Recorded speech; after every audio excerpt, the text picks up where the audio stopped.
I am happy to introduce our next speaker, Joseph D. Feaster, Jr. It has been a pleasure to serve with Joseph on the Breakfast Planning Committee.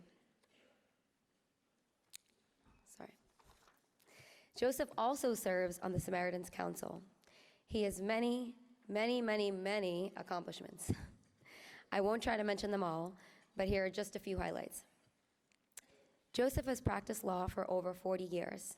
He is a prostate cancer survivor and a fierce advocate on mental illness and suicide, particularly since he lost his son to mental illness in 2010. In addition to Samaritans Council, he currently serves as chairman of the board of the Urban League of Eastern Massachusetts, co-chair of My Brother's Keeper Boston, on the boards of the National Lawyers Committee for Civil Rights Under Law, Massachusetts Association for Mental Health and Healthcare for All. He previously served as the president of the Boston branch of the NAACP and Neighborhood Health Plan. Also members of National Association of Community Health Centers, Massachusetts League of Community Health Centers, Dimmock Community Health Center, and NAMI Boston. Joseph's daughter, Alana, is also here with us today, as are several of these other organizations. Please welcome Joseph Feaster.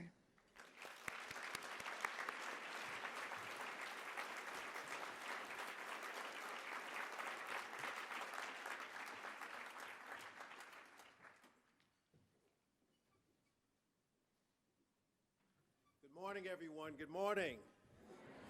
I'm going to let's get a little levity in here. Stand up and don't take it, it's none of my time. Stand up, please, and take a little break. Because this is maybe a solemn time, but it's not to be a somber time. So I just want you to go, so that's it. Take a break, you wave your arms, do whatever you need to do. Now have a seat. Thank you very much. Nicole, thank you so much for that introduction. I am so pleased to be here with all of you this morning.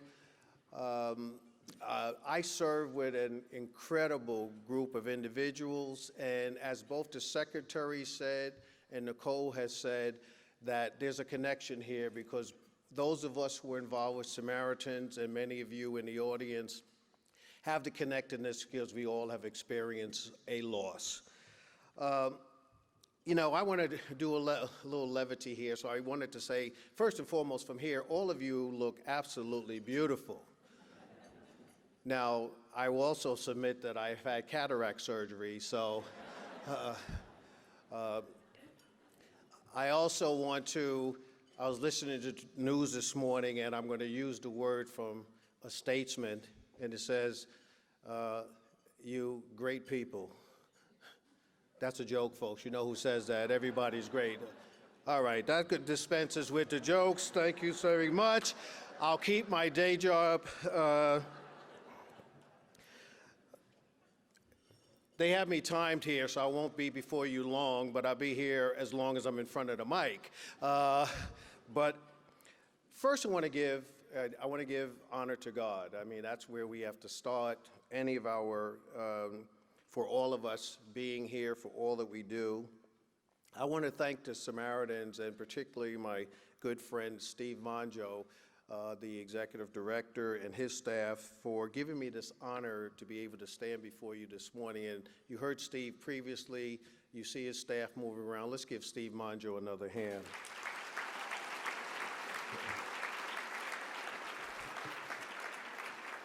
My friend, the secretary, had to go back for a staff meeting, but I've known Mary Lou Sutters for a long time. You can see her passion. You can see the reason why the governor moved her from Department of Mental Health Commissioner to in terms of the secretary. So let's, even her departure, let's give her a hand as well.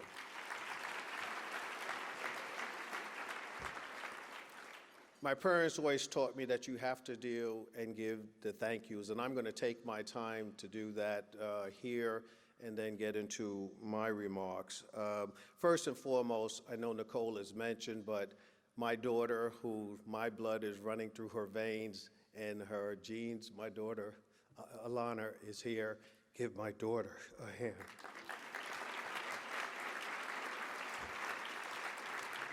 Now, I may get crying, but I will recover. When you've experienced the loss, it comes and it goes. But nonetheless, I will get through what I've been charged to do today. But let me continue with my thank yous. Steve and I had the honor to be at City Hall yesterday, and Counselor Ayanna Presley, who, as you know, is also running for Congress, was gracious enough, recognizing Mental Health Day, Mental Health Month, to give me a proclamation and allow Steve and I to address the City Council. And so I want to thank Counselor Presley, who's here with her husband, Conan Harris, who heads the My Brother's Keepers for the City of Boston. I'm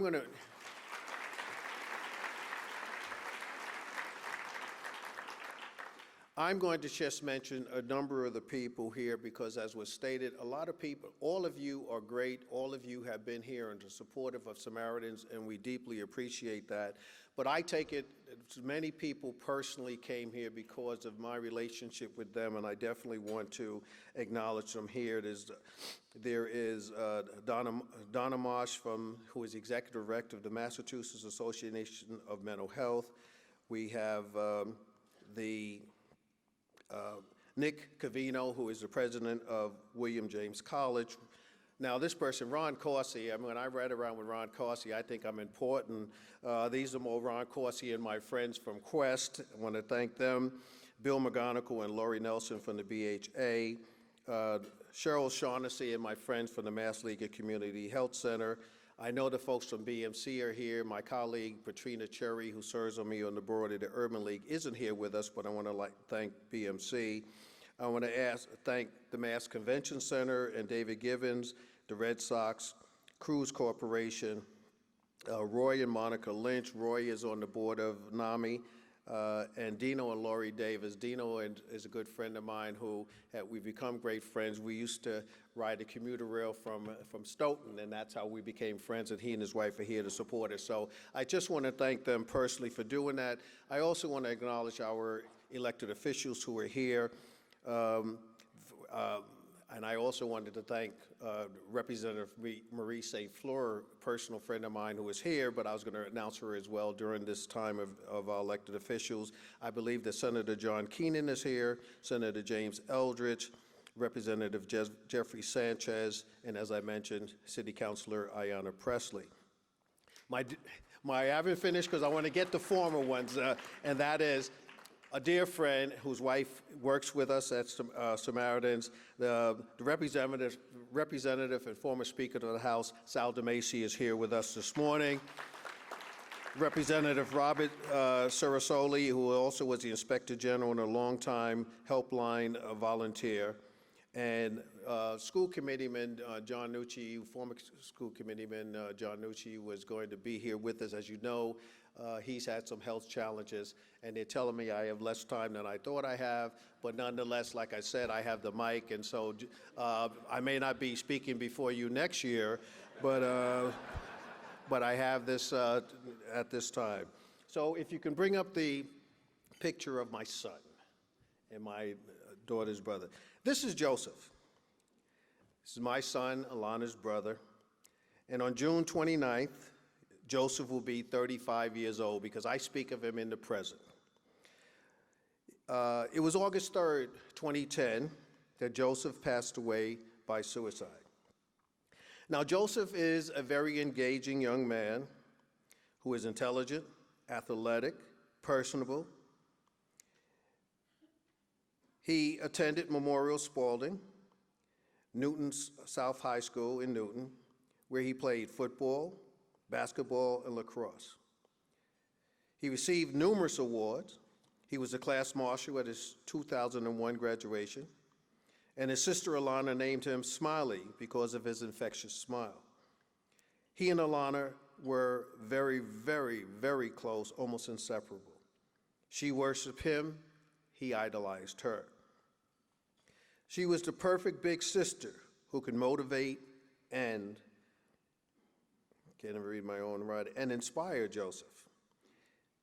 He was a Cub Scout, played the saxophone, competed in the spelling bee, and was a baby contestant in the Jordan Marsh crawling contest, and I can assure you that was not his strength. He attended the University of Pittsburgh, where he majored in film. He later attended UMass Boston, from which he graduated in May of 2008 with a BA in political science. He even wrote a screenplay. He was adept with computers and technology, and he had a quick mind. He was a hard worker, dependable, and a nice person. No one ever said an unkind word about Joseph. He worked for Boston City Councilor Michael Flaherty and as a sports statistician at UMass Boston for Vice Chancellor Charlie Titus. He also started his own business because he always wanted to be an entrepreneur. Right before he passed, he was pursuing a Master of Science in the School of Technological Entrepreneurship at Northeastern University. Joseph is an organ donor, and we have been notified that his organs have saved the lives of others. I asked my bishop, would Joseph go to heaven?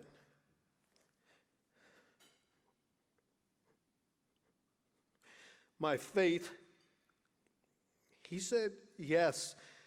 My faith told me, and I say to all of you that have had losses, they are in heaven, because he said that they were in heaven because they suffered from an illness, and that's the reason why they passed. So all of us who have losses, they're all having fun in heaven as we speak.